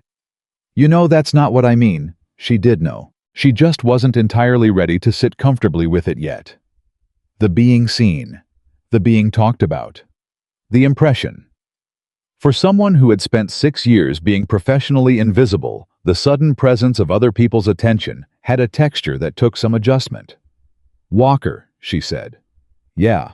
The lag in your trigger brake, she said. Between your wind read and your shot. You've been shooting long enough that it's probably habitual, which means it's going to be harder to fix than a technical error. A beat of silence. You're giving me coaching tips, he said. I'm an instructor, she said. It's what I do. At 11 o'clock at night. Habit, she said. I was quiet for a moment, and then he made a sound that was somewhere between professional consideration and genuine amusement. What would you fix first? The read, she said. Not the break. You're trying to compress the gap between assessment and action, because in operational environments, time is the constraint. But on a competition range, the constraint is accuracy. They require different timing. Your brain hasn't fully switched registers. How do you switch registers? Slower preparation, she said. Longer hold. You train yourself to be uncomfortable with how long you're waiting, and then you hold the discomfort until the shot is right instead of breaking early to relieve it. Another silence. That's going to be annoying to practice, he said. Most useful things are, she said. The week that followed was ordinary in its surface and extraordinary underneath it. Claire taught her classes. She ran her sessions. She reviewed her students' data and made her corrections and gave her feedback with the same focused care she had brought to the work for 6 years.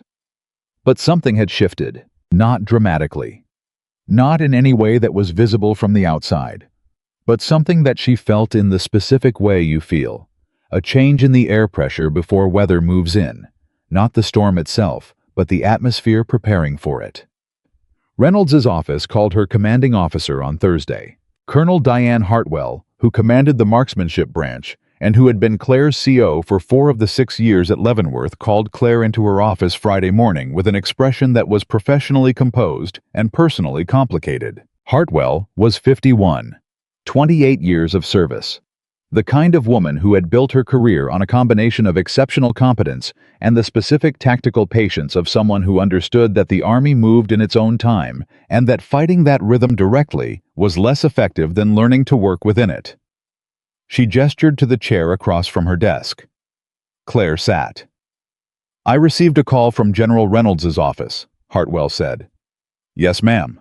Hartwell looked at her for a moment.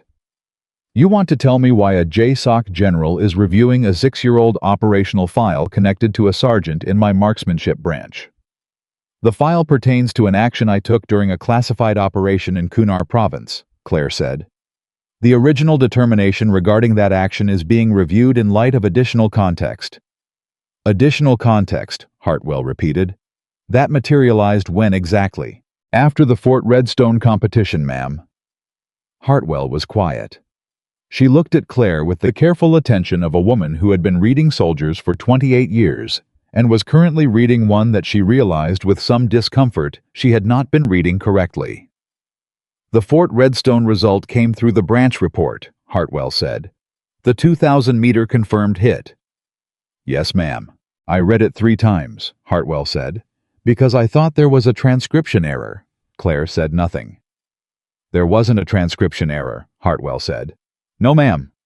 Hartwell leaned forward slightly. Morgan, how long have you been in my branch? 4 years, ma'am. In 4 years I have seen your training results, your student outcomes, your performance evaluations. She paused. Why have you never competed before? The question was genuine, not rhetorical. The question of a commanding officer who was realizing that she had an incomplete picture of someone who had been in her command for 4 years and who was choosing to address that directly rather than pretend the gap didn't exist. I wasn't invited, Claire said simply. Hartwell stared at her. The invitational roster is assembled by a selection committee, Claire said. It draws primarily from active operational units and competition branch designees. Marksmanship instructors don't typically. I know how the roster works, Hartwell said. Her voice had an edge now not directed at Claire, but at something adjacent to her. I know exactly how it works. She was quiet for a moment. Fort Redstone sent a slot for the branch this year, she said. The first one they've sent in 4 years. I assigned it to you because your training metrics are the best in the branch, and I thought it would be a good development opportunity. She paused. I did not fully anticipate what development opportunity would look like. No, ma'am. Hartwell looked at her desk for a moment, then back up.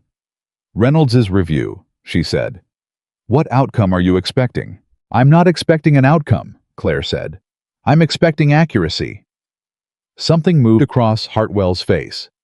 Something that was not quite emotion, but was adjacent to it, the specific expression of a superior officer, confronting a moment where the person across the desk has said something that cannot be improved upon. That's the right answer, Hartwell said quietly. It's the only answer I have, ma'am. Hartwell nodded once, closed the folder on her desk. Dismissed Sergeant. Claire stood. She was almost to the door when Hartwell said, Morgan. She turned. The shot at 2,000 meters, Hartwell said. Were the conditions as bad as the range report indicates? Worse, Claire said. The report is technically accurate, but the numbers don't fully capture what the variable wind was doing at the target end. Hartwell looked at her. How did you read it? I looked at the whole column, Claire said. Not just the target. Hartwell was quiet for a moment. Come see me next week, she said. I want to talk about the intermediate marksmanship curriculum, specifically the wind reading module. Yes, ma'am. Claire walked out. In the corridor, she stopped for just a moment. She stood with her hand on the wall and breathed once a single controlled breath, the kind she used before a difficult shot, the kind that settled everything that had been moving and let her find the stillness underneath it. Then she walked back to the range. She had a class starting in 20 minutes. Walker showed up at Leavenworth the following Tuesday. Not for an official reason. No transfer orders, no training requirement, no inter-service coordination meeting that would have appeared in any scheduling system. He drove up in a plain vehicle with civilian plates and presented himself at the training range office with a visitor credential that said he was there for a consultation. Claire's assistant corporal Janine Park came to find her between sessions with an expression that combined professionalism with barely contained curiosity. Sergeant Morgan, there's a Navy captain in the office asking for you. Claire looked up from the data card she was reviewing. Walker. Park blinked. You were expecting him? No, Claire said. But I'm not surprised.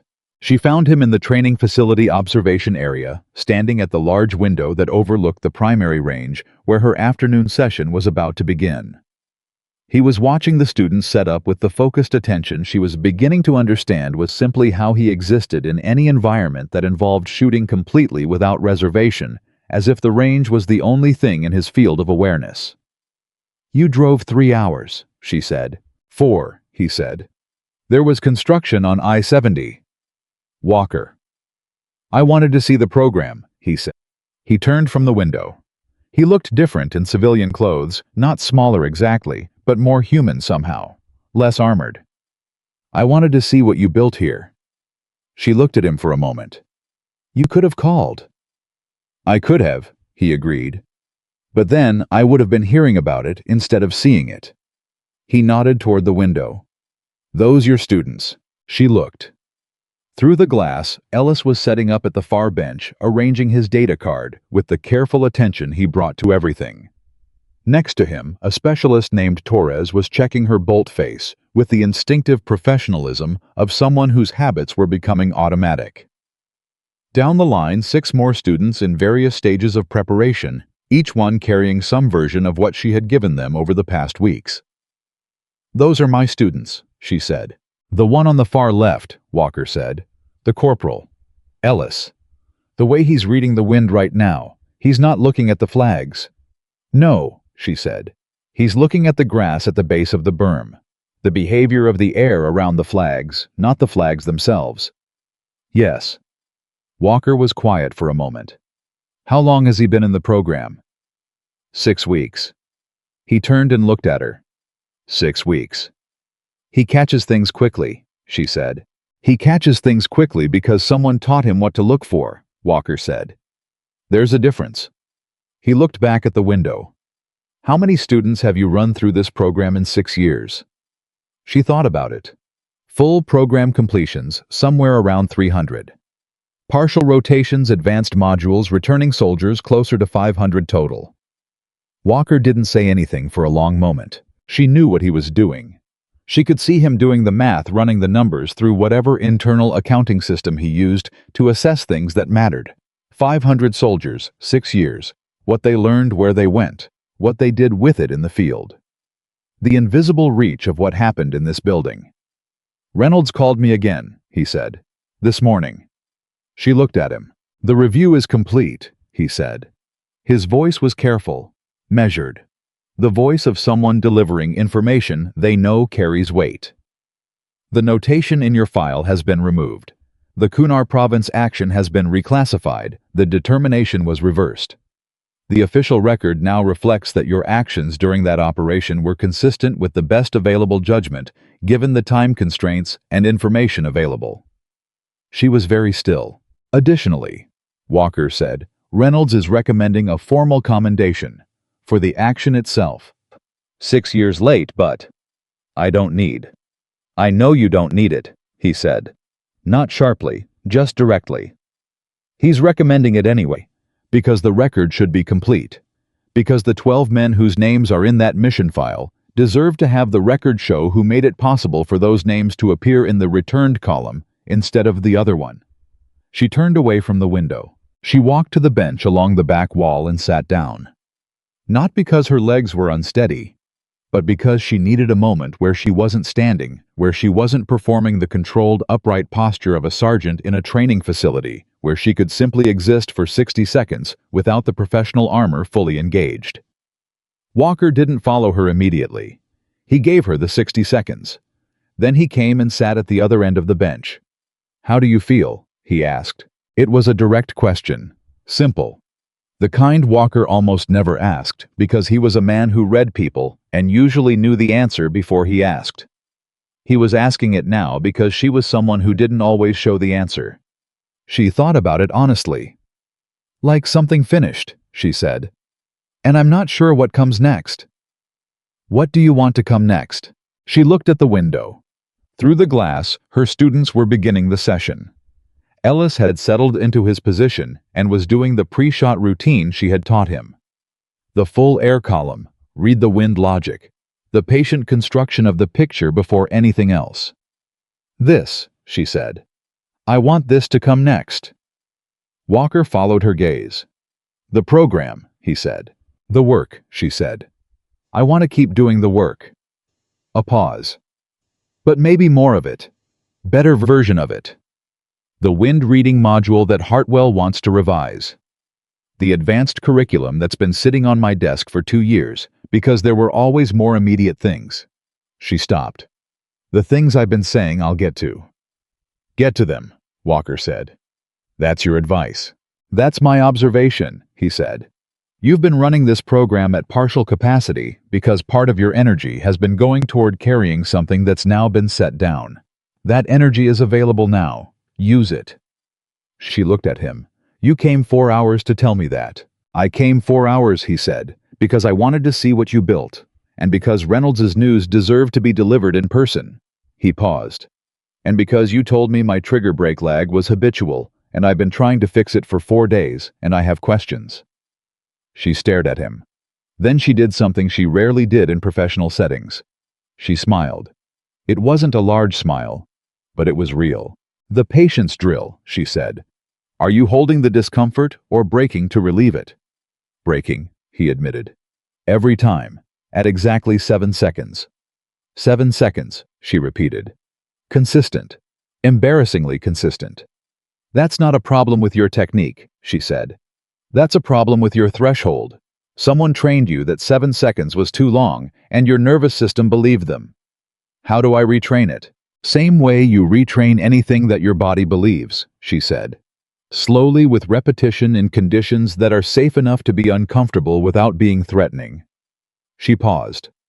10 seconds next session. Just 10. Hold it until it becomes boring instead of tense. When it's boring, add 3 more. He was quiet for a moment, processing that. "That's going to take weeks," he said. "Most useful things take weeks," she said. He looked at her. She looked back. And in the way that things sometimes happen in the quiet spaces between significant events, not dramatically, not with any fanfare, but with the simple, unmistakable clarity of two people who have moved from one kind of understanding to another. Something settled between them that had been finding its way there since the moment he laughed at her rifle, and she kept cleaning it without looking up. Not everything, not even most things, but the beginning of something, which was enough. Through the window, Ellis made his shot. The target rang. Neither of them had to look to know. They both heard it. Ellis's target rang, and neither of them commented on it because neither of them needed to. Walker stood up from the bench first. He walked back to the observation window and watched the session continue with the kind of focused silence that Claire had come to understand was not detachment. It was the opposite of detachment. It was the way he paid complete attention to something that mattered. She watched him watch her students, and something about that image. This man, 12 years of special operations, decorated beyond what his public record showed, standing in a training facility at Fort Leavenworth, watching a corporal from Georgia read a wind column. Something about it settled in her chest with a weight that was not uncomfortable. That was simply true. "You're going to come back," she said. It wasn't a question. He didn't turn from the window. "Is that an invitation or an observation?" "Both," she said. I was quiet for a moment. Then, "When's Ellis's next long-range session?" "Thursday." "I have a brief in DC Wednesday afternoon," he said. "I could be here by Thursday morning." "That's a significant drive for a training observation." "I'm not coming for the observation," he said. He turned from the window. "I'm coming for the patience drill. I need someone to tell me when I'm breaking at 7 seconds. I can't feel it myself anymore." She looked at him. "You can't feel it because it's automatic," she said. "Your nervous system thinks it's correct. Which is why I need an external reference." Walker. "Morgan. You're a Navy SEAL with 12 years of operational experience," she said. "You have access to the best marksmanship coaches in the special operations community. You could call any of 3 people who run DevGru's shooting program, and they would rearrange their schedule for you." "Yes," he said. "So why are you asking an Army marksmanship instructor at Leavenworth to watch you hold a trigger?" He looked at her steadily. "Because the Army marksmanship instructor at Leavenworth is the best shooter I've ever stood next to. And because she already identified the exact problem in 45 seconds of watching me compete, which is 44 seconds faster than anyone else has managed in 3 years of trying." He paused. "And because I trust her read." The word trust landed with a specificity that was not accidental. She held his gaze. "Thursday," she said. 0700, don't be late." "I'm never late," he said. "You were 4 hours getting here because of construction." "That was I-70's fault," he said. "Not mine." She almost smiled again. Almost. He left an hour later after the session ended, and she had finished her post-training reviews with the students.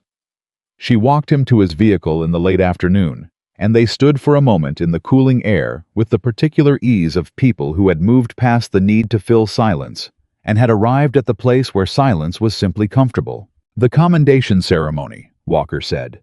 "Reynolds mentioned it would be low-key, small group. Your CO, a few people from oversight, maybe a couple of others." "A couple of others," she repeated. "I asked if I could attend," he said. "Reynolds said yes. I'm asking if you mind." She thought about it honestly. Not the social calculation of whether it was appropriate, but the genuine question of whether she wanted him there. Whether the version of herself that was going to stand in a room and receive something she had earned 6 years ago and never been given, whether that version of herself wanted a witness. She decided that it did. "I don't mind," she said. He nodded, opened his car door. "Walker," she said. He looked back. "Why did you hand me your rifle?" she said. "At Fort Redstone. Before you knew who I was. Before the conversation in the truck. In that moment, why did you do it?" He was quiet for a beat. "I don't fully know," he said. Something about the way you were reading the range, the way you weren't looking at what everyone else was looking at. He paused. It felt like handing a better map to someone who already knew the terrain. I didn't decide to do it, I just did it. She absorbed that. That's instinct, she said. Yes, he said. Same thing that kept 12 men on the ground and quiet in a ravine in January, because a voice on a radio told them to. They didn't decide to trust it. They just did. He looked at her. Some things don't need a reason, they just need to be right. He got in the car. He drove away. She stood in the cooling air for a moment longer, watching the vehicle until it reached the gate and turned out onto the main road and disappeared. Then she went back inside. She had curriculum revisions to start. The commendation ceremony happened on a Friday morning 3 weeks later, in a small conference room at the Pentagon that had no windows and excellent acoustic dampening, and the kind of institutional gravity that comes from being inside a building where significant decisions had been made for generations. It was not the ceremony Claire had imagined in the abstract. Not that she had spent much time imagining it, because imagining it had felt for 6 years, like the kind of thinking that led nowhere useful. Reynolds was there. Compact 62 silver at his temples, with the kind of physical stillness that very senior military officers develop after decades of learning that unnecessary movement communicates uncertainty. He stood when she entered the room and shook her hand with the specific grip of a man who was not performing respect, but delivering it. Hartwell was there in her dress uniform, with an expression that was professionally composed and personally warm in the specific ratio of a CO, who was proud of someone in her command and intended to show it without making it awkward. Walker was there. He was in his Navy dress uniform, which she had not seen before, and it communicated things about his record that his civilian clothes did not. The ribbons, the devices, the physical evidence of 12 years of work in places that couldn't be named. He stood at the back of the room with his hands clasped behind him and his posture completely straight, and when she walked in, he gave her a single nod that contained more than most people's paragraphs. There were 2 others men she didn't recognize, both in civilian clothes, both with the bearing of people who worked in environments where uniforms were optional and clearance was not. She filed them under Reynolds's world and moved on. The ceremony itself was brief. Reynolds read from the corrected record, not the original notation, not the language that had followed her for 6 years, but the revised determination, clean and accurate, stating plainly what she had done and what the outcome had been, and what the judgment of the review was regarding her actions under those conditions on that night. He read it all the way through without editorializing. He didn't need to editorialize. The facts stated plainly were sufficient. Then he presented the commendation, a formal document signed, dated 6 years late, correct in every particular. He handed it to her with both hands, which was not standard protocol, which was a choice, which told her something about what Reynolds understood that the original review board had not. She took it. She looked at it. Her name, the operation, the date, the determination, the commendation for actions taken under time-critical conditions that resulted in the preservation of 12 lives. 12 lives. She had known that number for 6 years. She had carried it. She had used it to explain to herself on the harder days why the file notation didn't matter. 12 lives, she had told herself. That's the math. That's the only math that counts. But seeing it in an official document, seeing it stated plainly on record bearing signatures and seals and the institutional weight of correction, she understood something she hadn't fully understood before. It wasn't about her needing to see it. It was about the 12 men whose names were in that mission file deserving to exist in a complete record. A record that showed not just what happened to them, but what was done for them and by whom. They deserved to be in an accurate story, and so did she. She looked up from the document. Reynolds was watching her with the expression of a man who had done something right and knew it and didn't need anyone to confirm it. "Thank you, General," she said. "Accuracy," he said simply. "That's all this is." She heard Walker's word in his mouth again. The same word, the same understanding. She glanced across the room at him and saw something in his expression that was not quite a smile, something steadier than that. something that had been building since the moment he handed her his rifle and had arrived finally at a place of rest. Afterward in the corridor, Walker fell into step beside her. They walked without talking for a moment, the way people walk when they've just come through something significant and need a few steps to let the world reassemble around them. "How do you feel?" he said. She thought about it. Same question he had asked in the truck at Fort Redstone 3 weeks and a lifetime ago. "Like the story has the right ending now," she said. "It's not the ending," he said. She looked at him. "It's the correction," he said. "The ending is still being written." He paused. "The curriculum revision, the advanced module, Ellis's long-range development." Another pause. "Thursday sessions." "You've been thinking about Thursday sessions," she said.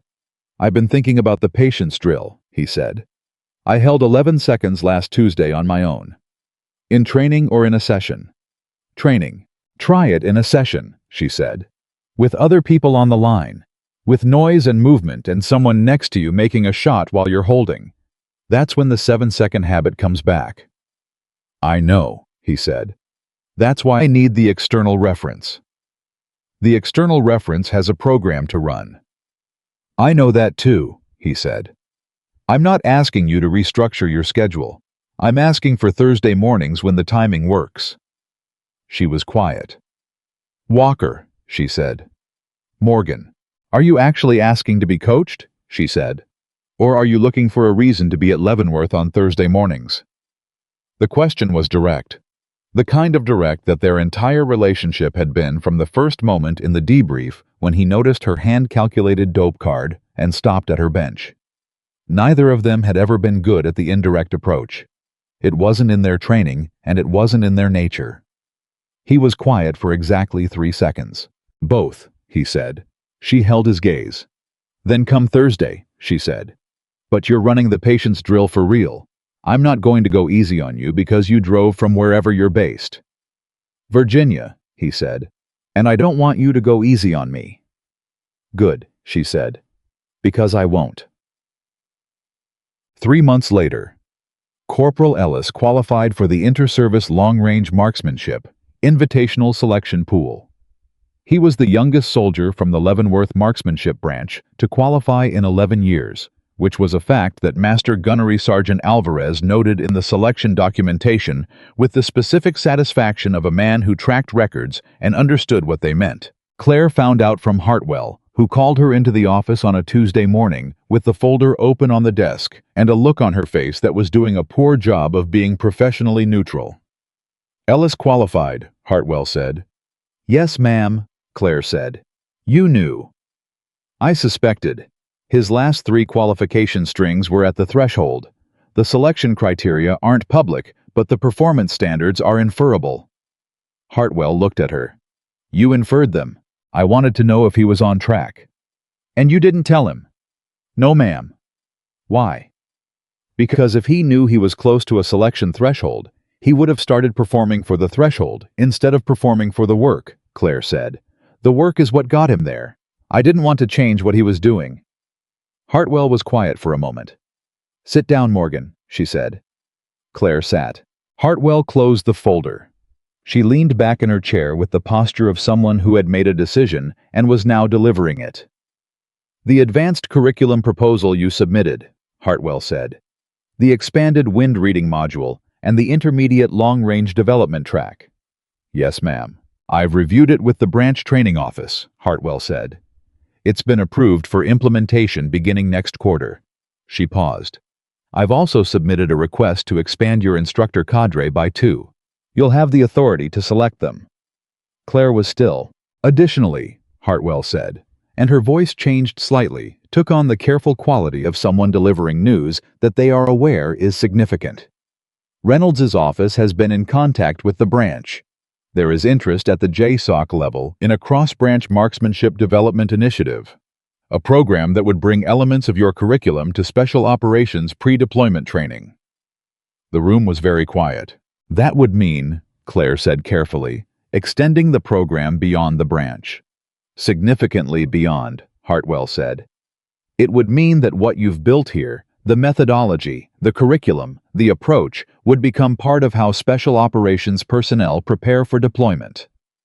Claire looked at the desk. She was doing the math that Walker had done standing at the observation window 3 months ago. The invisible reach of the work. 500 soldiers in 6 years at Leavenworth. What happened when you multiplied that by the scope of what Hartwell was describing? "That's Walker," she said. Hartwell looked at her. "The JSOC interest," Claire said. "That came through Walker." Hartwell's expression confirmed it without her saying a word.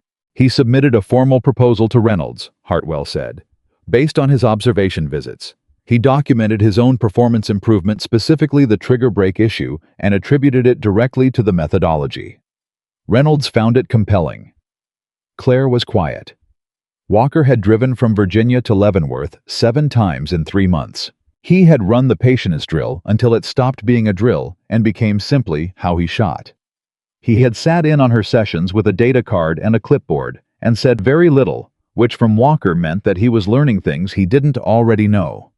He had eaten lunch in the training facility break room with her students, who had, after the initial paralyzed awe of realizing who he was, begun to treat him with the comfortable directness that Claire's program seemed to produce in everyone who came through it, which was the directness of people who were learning to trust their own read. And apparently, while he was doing all of that, he had also been writing a proposal. She should have expected it. She should have known that Walker, who did nothing halfway, would not simply come to Leavenworth for Thursday sessions and leave it at that.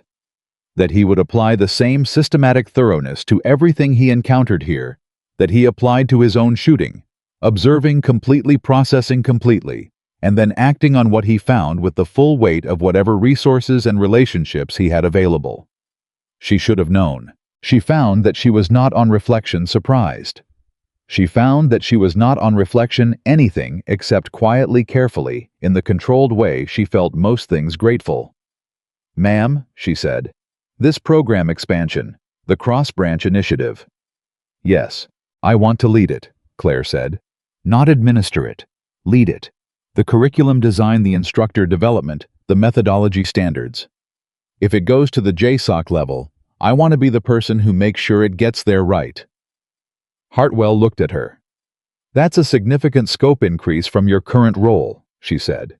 "Yes, ma'am. It would require a change in your assignment classification." "I understand that. It would also mean visibility," Hartwell said. "The kind you haven't had, the kind you've actively avoided." A pause. "Not avoided," Claire said. "Accepted the absence of." She paused. "That's different." Hartwell held her gaze for a moment. Then she nodded. Once. Definitively. "I'll make the calls," she said. Claire called Walker from the parking lot. He picked up on the second ring. "Reynolds's proposal went through," she said. "I know," he said. "Reynolds called me an hour ago." "You could have warned me." "I didn't know the timeline," he said. "I submitted the proposal 6 weeks ago. The timing was Reynolds's." "You submitted a formal JSOC proposal," she said, "based on your personal performance data." "It was the most compelling evidence I had," he said. "A Navy SEAL with a documented trigger brake problem that a Leavenworth instructor fixed in 3 months, using a method that doesn't exist in any current special operations training manual. That's a data point that gets attention. You used yourself as a case study." "Yes." "Walker." "Morgan." She stopped. Let out a breath that was not quite a laugh, but was adjacent to it, the specific exhale of someone who has encountered something they didn't expect, and found that they are not in the end unhappy about it. "Thank you," she said. "Accuracy," he said. "Stop using Reynolds's word." "It's my word too," he said. "I just let Reynolds say it first." A pause. "The expansion, you're going to lead it." It wasn't a question. "Yes," she said. "Good," he said. "Because if someone else leads it and changes the methodology, I'm going to have to go back to breaking at 7 seconds, and I'm not willing to do that." "Your last Thursday session you held 14 seconds, she said. 15, he said. "You miscounted." "I don't miscount." "You were watching Ellis," he said. "He made the transition from support to firing hand, and you tracked it for about 2 seconds. During those 2 seconds, I held 15. She was quiet. Howe was right. She had tracked Ellis. Fine, she said. 15. 15, he confirmed. Which means the threshold is shifting. Which means the methodology works. Which means the proposal was accurate. Everything always comes back to accuracy with you. Everything always comes back to accuracy with you, he said. I learned it from watching you work. The line was quiet for a moment. Not the uncomfortable quiet of two people who don't know what to say. The easy quiet of two people who have said the necessary things and are simply present in the same space, even across 400 miles of telephone line. Thursday, she said. Thursday, he said. She hung up. She stood in the parking lot for a moment in the clear autumn air, with the kind of stillness that had become increasingly natural to her over the past 3 months. Not the stillness of someone suppressing what they felt, but the stillness of someone who had finally found a surface calm that matched what was actually underneath. She had learned in the past 3 months that those two things didn't always align. That for a long time, 6 years. If she was honest, the surface had been calm because she had worked very hard to make it calm while underneath the weight of an uncorrected record, and an unacknowledged night in the mountains had lived quietly and persistently. The weight was different now. Not gone. Some weights didn't go, but redistributed, accounted for, carried in the open instead of in the dark. She started walking back toward the building. 6 months later, the first cohort of the Cross Branch Advanced Marksmanship Development Initiative completed their training at Fort Leavenworth. 14 operators. 3 branches. Ranges in age from 23 to 39. Every one of them arriving with years of shooting experience and leaving with something they hadn't been able to fully articulate beforehand. A framework, a language, a way of understanding the relationship between shooter and environment that changed not just how they shot, but how they approached problems that had nothing to do with shooting. That was the thing nobody had written into the curriculum proposal. The thing that Claire hadn't fully anticipated, even though the evidence for it had been in front of her for 6 years in the performance of her Leavenworth students, that the methodology transferred. Reading the full column instead of just the target. Understanding why something was happening instead of just what it was doing. Building complete pictures instead of reacting to isolated data points. These were not just shooting principles. They were thinking principles. And the operators who came through the program came out the other side thinking differently. Walker watched the final assessment from the observation area. He had driven up the night before and arrived at 06:30, 40 minutes before the session started, because he was never late, construction notwithstanding.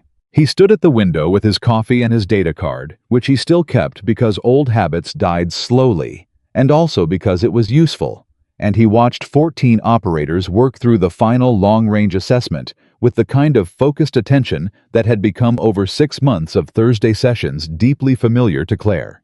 She stood next to him. She watched her students. The lead operator, a ranger named Vasquez 31 from New Mexico, who had arrived 6 months ago with exceptional raw instinct and the stubborn habit of reading only the immediate condition rather than the full column, settled into position at the 800-meter line and went through his read. He looked at the grass near the firing point. He looked at the behavioral signature of the air at the midpoint. He looked past the flag at the target to the space around the flag. He built the picture. He waited. He held. He fired. The target rang. Walker said nothing, but his hand, which was holding the coffee cup at his side, moved one small controlled movement that from anyone who wasn't paying close attention would have registered as nothing. Claire was paying close attention. She recognized that movement. It was the movement of a man who is trying not to show that something has moved him and is not entirely succeeding. She had seen it exactly once before in a truck in the desert at Fort Redstone when she told him 12 men came home. He read the full column, Walker said. Yes, she said. 6 months ago, when I read his file, he was consistently misreading the mid-column condition. Yes. What changed it? We spent 2 weeks on nothing but mid-column reads, she said. Just that. No shooting, no timing, no target. Just reading. He hated it. He told me twice that he didn't understand what the point was. What did you tell him? I told him this point was that the bullet passes through every piece of what he was looking at, and if he didn't understand each piece, the bullet would find the gap he missed. Walker was quiet. And he accepted that, he said. He didn't accept it, she said. He tested it. He went out on his own time and did his own reads and compared them to what I was telling him. He came back 3 days later and said, "Okay, I found the gap." Walker turned to look at her. He tested it himself, he said. The best ones always do, she said. They don't take your word for it. They go find out if it's true. And when they find out it is, they own it in a way that no amount of lecturing would have produced. He held her gaze. That's what happened with the patience drill, he said. Yes, she said. I didn't accept it from you. I went and tested it. Found out you were right. Then I owned it. You're a good student, she said. When you allow yourself to be one. That's a very diplomatic way of saying I was difficult at first. You were a Navy SEAL captain with 12 years of operational experience being told to hold a trigger for 15 seconds by an Army sergeant, she said. Difficult would have been understandable. But I wasn't, he said. No, she said. You weren't. He looked back at the window. Vasquez was cycling his bolt, moving on to the next target with the methodical efficiency of a man who had internalized a process deeply enough that it no longer required conscious management. The next cohort, Walker said. Reynolds has requests from 2 additional commands. I know, Claire said. Hartwell briefed me yesterday. The cadre you're building the 2 new instructors, have you selected them? I'm interviewing next week, she said. I have 4 candidates. Any of them ready to lead a session independently? One of them, she said. Maybe. Which one? She looked at him. Why do you want to know? Because if one of them is ready to lead independently, that means you have bandwidth, he said. Reynolds is going to ask you to present the program to a joint working group in November. Full methodology data outcomes. He wants it on record as a formal model, not just a pilot initiative. She absorbed that. A joint working group, she said. Senior level, he said. The kind of room where programs get institutionalized. The kind of room I've spent 6 years not being in. Yes, he said. And he said it without any particular weight, not as a reminder, not as a statement about what had been lost or what had changed. Just as a fact.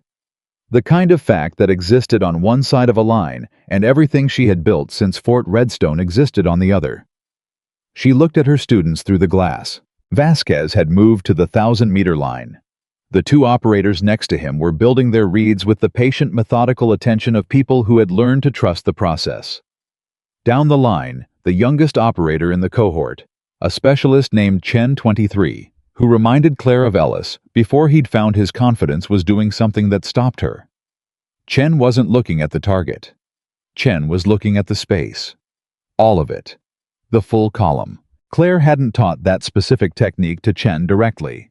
She had taught the framework. Chen had found the application independently, tested it, owned it, and now was using it. Walker had gone still next to her. He had seen it too. She found it herself, he said quietly.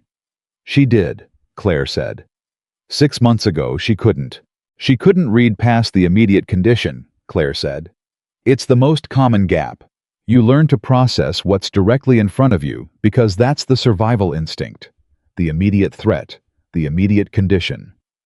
Learning to see the full picture requires actively overriding something your brain has been trained to do for years. The override, Walker said. That's the hard part. That's always the hard part, she said. The technical skills are learnable. The override is what separates the people who get good from the people who get exceptional. You teach the override.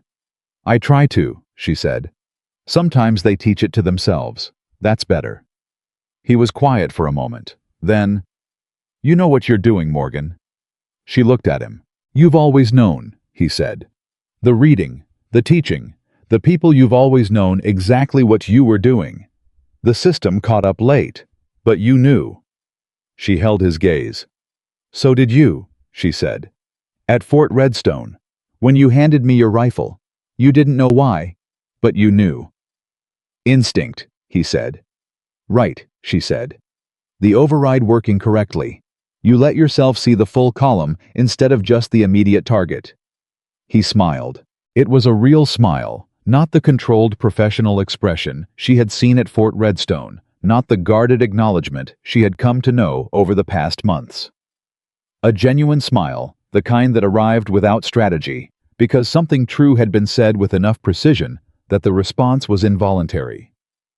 You're going to do the November presentation, he said. It wasn't a question. Yes, she said.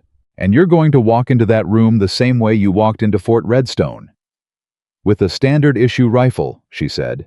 With everything you need, he said. And nothing extra. Through the glass, Chen fired. The target rang. Vasquez next to her looked over, said something. Chen shook her head, not modestly, not performatively, but with the level directness of someone who had done a thing she expected to be able to do, and didn't need celebration for meeting her own standard. Walker watched it. That's you, he said quietly. That's what you put in them. Claire looked at her student through the glass. She thought about 6 years at Leavenworth, teaching people to read the full column. She thought about 11 hours on a ridge in the Kunar province, and 3 shots in under a minute, with a window that was closing. She thought about a data card in her breast pocket, and a paper with a general's name on it, and a man who laughed at her rifle and then handed it to her in the same morning.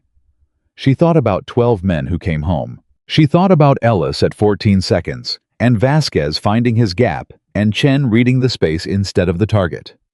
She thought about what it meant to do the work when nobody was watching, not as a sacrifice, not as a burden, but as the natural state of someone who understood that the work itself was the point. That the doing of it done right, done fully done, without waiting for permission or validation, or an audience that was where the value lived. Not in the recognition. Not in the record, though the record now said what it should say. In the work. Always in the work. Come on, she said to Walker. Vasquez is moving to the 1500-meter line. You should see how he reads the transition. Should I be taking notes? He said. You're always taking notes, she said. I see you do it. You think I don't notice, but I do. You notice everything, he said. Habit, she said. She walked back toward the observation door.